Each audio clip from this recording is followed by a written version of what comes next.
সবচেয়ে যে ছোট পিঁড়িখানি সেইখানে আর কেউ রাখে না পেতে, ছোট থালায় হয় নাকো ভাত বাড়া, জল ভরে না ছোট্ট গেলাসেতে। বাড়ির মধ্যে সবচেয়ে যে ছোট, খাবার বেলা কেউ ডাকে না তাকে।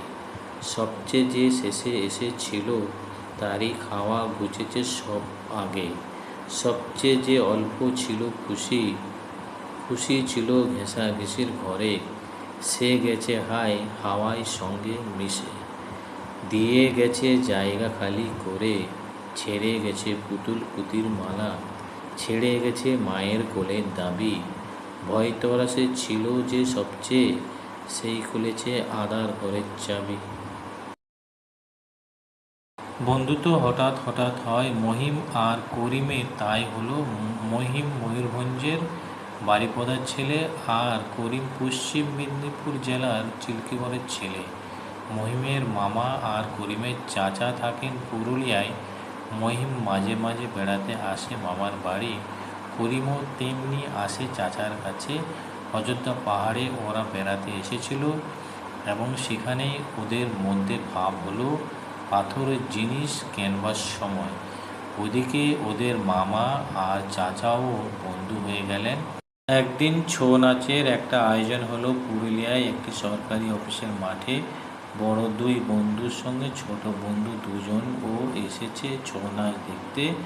ছৌ নাচ অবশ্য দুজনে আগে দেখেছে, মহিম ময়ূরভঞ্জের আর করিম চিল্কিগড়ে। নাচ এক্ষুনি শুরু হবে। মহিম: আমাদের ওখানে মুখোশ পরে নাচে না, রং মাখে মুখে। আর তোমাদের চিল্কিগড়ে? করিম: ওখানে মুখোশ পরেও নাচে, আবার রং মেখেও নাচে। ওই যে মহিষাসুর আসছে। মহিম: বাব্বাহ, কি ভয়ঙ্কর লাগছে মহিষাসুরকে! কি প্রচণ্ড লাফ, নাকাড়ায় প্রচণ্ড আঘাত, সমস্ত গাছপালা বাড়ি ঘর কেঁপে উঠছে। মহিম: আমার তো মনে হলো এমন বীরত্বের ভাবছ এ আগে দেখিনি। মামা বলেন, বাংলা, উড়িষ্যা আর ঝাড়খণ্ডের এই নাচ সারা দেশের সম্পদ।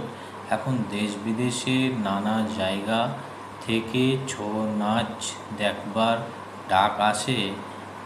আমরাও দুজনে ছৌ নাচ নাচব। করিম: মুখোশ পরে নাচব। মহিম: মুখোশ পাবি কোথায়? করিম: বানাবো আমরা। মুখোশ বানানো দেখেছি। মুখোশ বানিয়ে অনেকে সংসার চালান। মাটির ছাঁচ করে আগে, তারপর আগুনে পুড়িয়ে তাকে শক্ত করে। এরপর আসলটার উপরে পড়ে ছাইয়ের প্রলেপ আর খবরের কাগজ আর ময়দার আটা। চোখ নাক পরে ফোটানো হয় বাটালি দিয়ে।